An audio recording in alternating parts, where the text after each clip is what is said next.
嗨，大家好，我是小玄子。若你4个月前有看小玄子的影片，并且跟注布局，相信你在黄金跟白银的部分获利应该都超过了30%了，所以恭喜各位赚钱啦！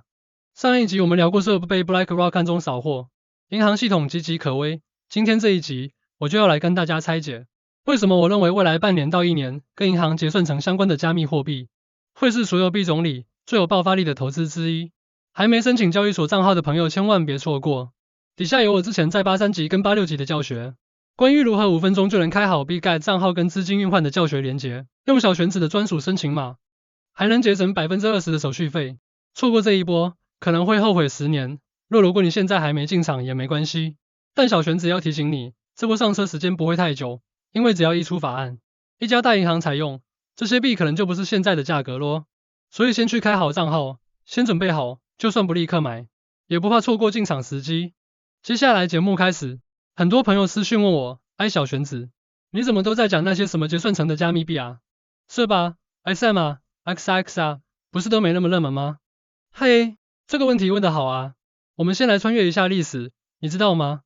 古往今来，不管是秦始皇统一6国，还是清朝进北京，一旦改朝换代，第一件事是什么？就是要把交易的系统重新定下来。所以说，不管是古代的银票，还是现代的 AST， 只要政权换了，系统变了，谁掌握交易系统，谁就掌握天下，对吗？皇帝也要收税，也要打仗，没钱怎么行呢？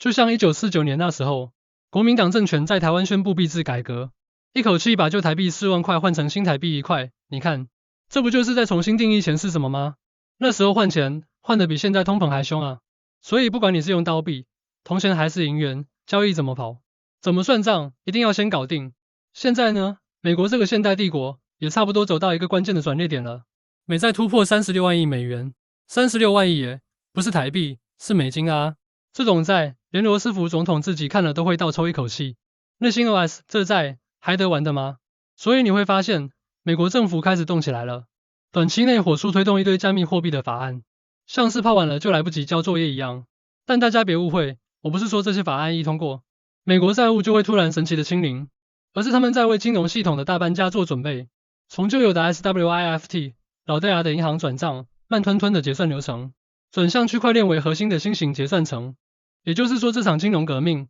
其实早就不是要不要换的问题了，而是已经板上钉钉的事，就是会换。那谁会是这波革命中的关键主角呢？没错，就是我们一直在讲的这几种 SERP、XM、XX， 他们不是什么炒币梦想，而是基础建设币。是整个金融新世界的铁路、桥梁、马路。所以你问我为什么我看好他们？答案很简单：一，因为世界越乱，旧的制度越撑不下去；二，新的体系越需要马上上线，而这些结算成币，就是最可能被政府、大银行，甚至跨国机构率先采用的。简单来说，你现在看到的，可能只是几个冷门代币，但半年后、1年后，这些币，很可能就是全世界资金流动的底层软体。这是历史上少数散户能在机构进场前，先持有金融基建资产的机会。很多人总是想等确定了、落地了、媒体都报道了才要进场。可是，兄弟姐妹们，等到报纸头版都在炒，电视名嘴都在喊，通常就是散户要帮大金鱼抬轿的时候啦。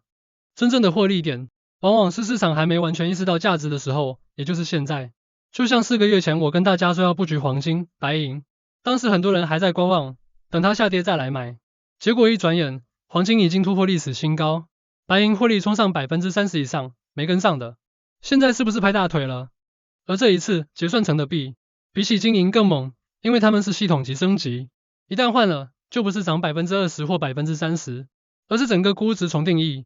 你能想象吗？今天 SERP 只要被几家大银行正式导入清算，每天上兆美元的跨境支付，就会变成 SERP 的交易量，这种资金体量，远比黄金白银的涨幅更疯狂。所以很多人问我，小玄子，如果真的这么有潜力，为什么现在价格还没飙上天？嘿，就是因为现在还在悄悄布局阶段啊。你想想看，如果大机构早就买饱，利多出尽了，我还会在这边跟你讲吗？你就算想买，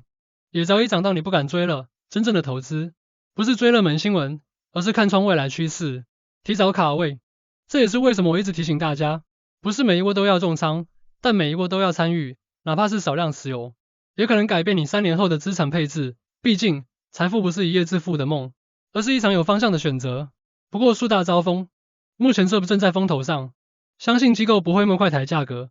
所以朋友们想投资的话呢，还是先放 XM 跟 XRX 这两只币种。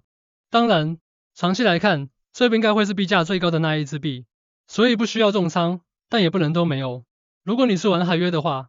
目前技术形态，所以目前在3美元下方盘整，关键支撑 2.75 到 2.40， 强势压力 3.35 减 3.60， 突破3美元甚至 3.40， 美金资金有机会像绝地一样冲进来，而且现在还稳稳踩在200日均线之上，这可是大趋势的分水岭，大家可以斟酌进场。若你想知道最快何时会开始动，就像如同信用卡支付从手工印卡进化到即时刷卡，支付系统也正转向区块链 ISO 20022的标准。2025年11月 ISO 标准将全面实施，这是实现即时结算的前提。SUP、XRM、XRX 等将是主要解决方案之一，但是目前这些结算成的币，并不会让人看出大机构在进场。由于机构是使用 TWAP 时间加权平均价和 VWAP 成交量加权平均价的策略，例如他们要投入1亿美元，他们不会一次买完，而是分成1到6个月，慢慢平均买入，透过演算法交易、OTC 场外交易、暗池，累积巨量仓位，但却不会造成价格飙升。